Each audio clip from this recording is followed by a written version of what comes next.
When you're planning to move abroad, you are often in la la land. You are in a cloud of excitement and you are so focused on the possibilities, on the good things that are going to happen that you forget to think about the realities and the things that might go wrong, but also the things that might be a little difficult for you once you are abroad. And I'm a positive person, so I focus on the positive things. But I figured it's also a good thing to best prepare yourself when you know what might happen. Not that is something wrong, but really something that, like I said, that might be a little unexpected. And I watched Ashley in Africa's video on the hard truth about living in South Africa. I'm going to link her video in the description of this video. And I watched some of the examples, some of the things that she was talking about, like the realities of living on the continent.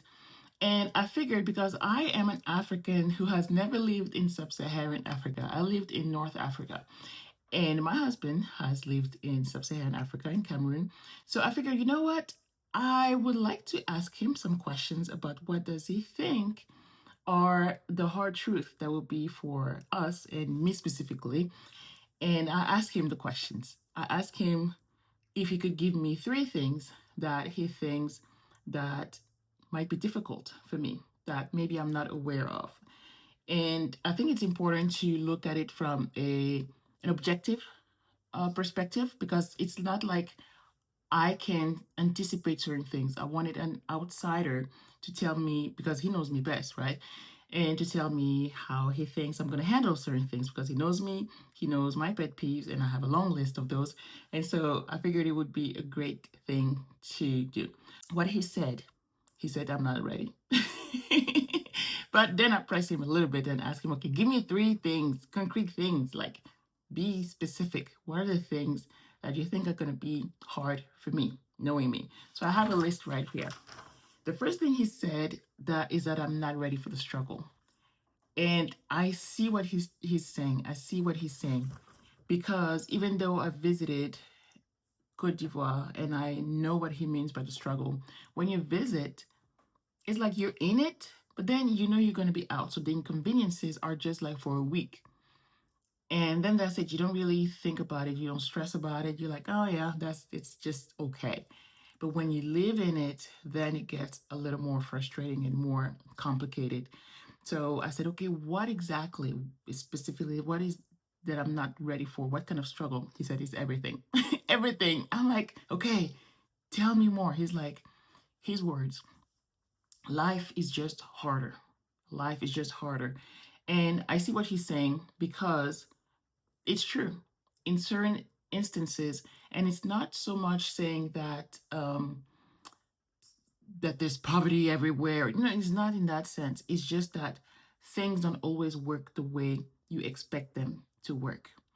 And that's that. Okay. Just life is a little harder. So that's the first thing. And if you guys have any questions about what I'm sharing in this video, let me know in the comments. That way I can press him some more and ask for more clarification. Okay. So point number 2 was the people. He said, this is the example that he gave me. It's like a fish trying to explain to a dog how to live in the water. Is that the mentality is very different from my mentality, and that I will probably have a very hard time talking at this level with people, because I'm coming in at this level, but they might be like here, like it's there's a disconnect on the prism through which we see life. And that makes total sense, because it's not the same environment. Yes, there are cultural similarities that things that I'm familiar with, but overall, the way you grow up and you live your life when you live in a specific environment is different from somebody else, right? And that's something that I've experienced coming here to the US. Simple example. For me, it's still a little hard for me to understand the whole um the gun laws thing, like being able as a civilian to bear arms, because it's not something that I grew up with. It's not the prism through which I viewed life and society and my relationship with weapons. And so it's difficult for me to understand that. I mean, I understand it, but it's difficult still difficult, right? And so the same thing, it's a simple example like that, because of the environment I grew up in, and then coming here to the US, total different prism. And now I see it even when my kids do certain things at school, like the national anthem, Pledge of Allegiance, and all. And I'm like, how can you be unpatriotic living growing up in the US? It's like in other countries you would call it indoctrination, but here you call it patriotism, right? It's just different. I'm not saying it's good or it's bad. It's just a different prism. You see life differently, and there are things here that I'm just like, whoa, really?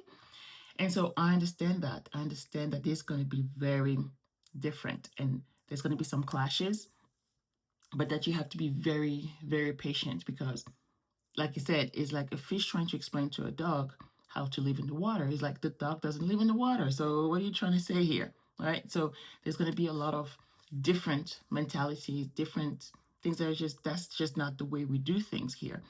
And he says, I'm not ready for it. So number three, he said, the basics that I take for granted: water, electricity, good roads, the lights are working, the driving, how fast things go. Like you go to the ATM, you know it's gonna work. If it doesn't work, somebody was gonna know something. Like the fluidity of things here, and, and the fact that it's not the same on the continent, and I mean other parts of the world, anyways, but specifically for us on the continent, that I'm not ready for it.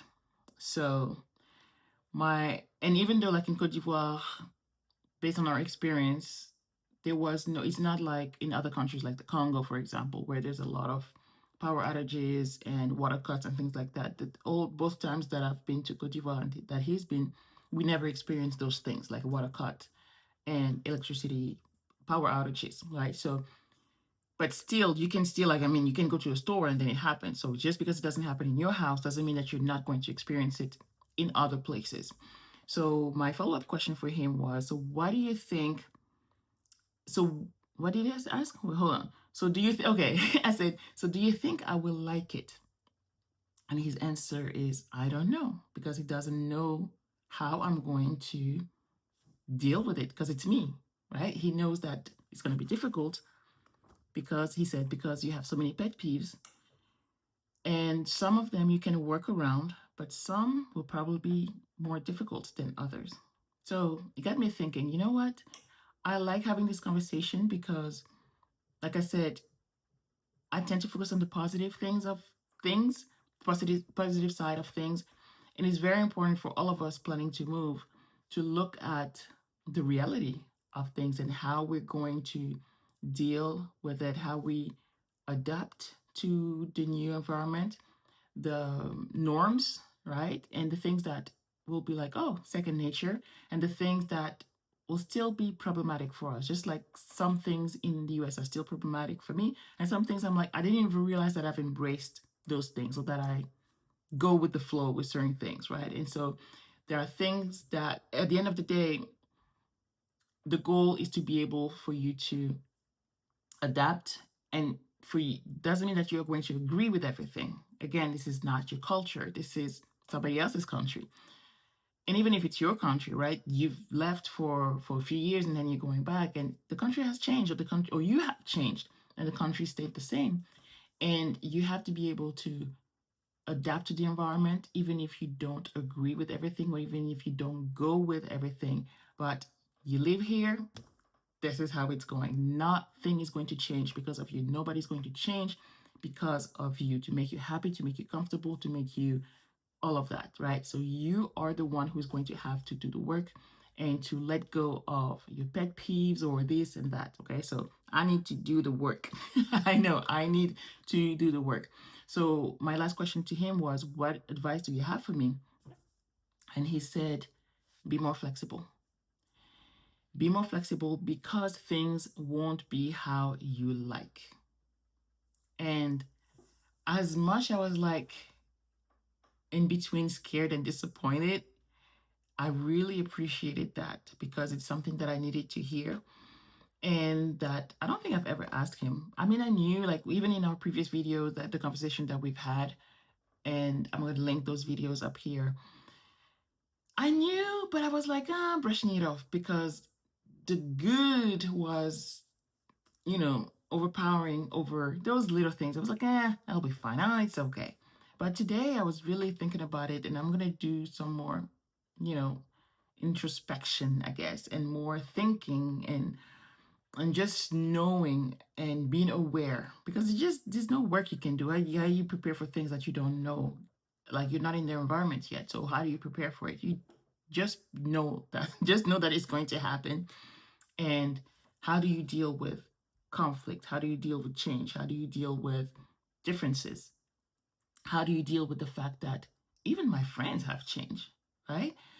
How do you deal with the fact that I'm a foreigner? How do you deal with the fact that, I mean, I've been a foreigner in every country I've lived in, so that's an easy one for me.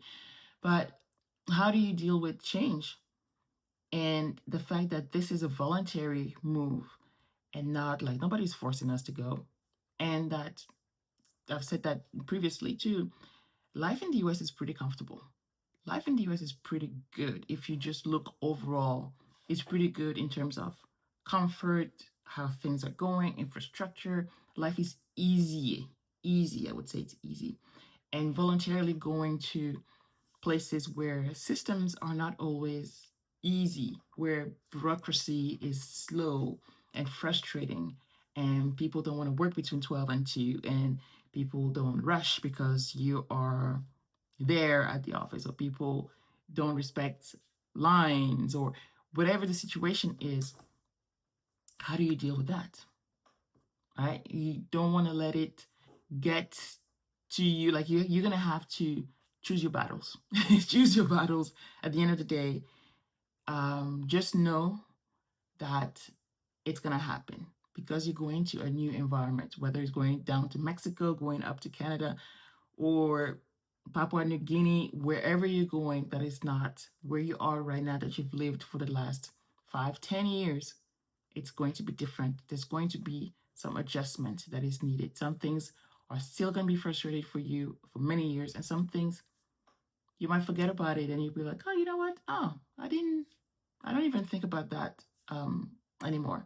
I do have a long list of pet peeves. I'm just very, very picky, but I'll just have to get over it.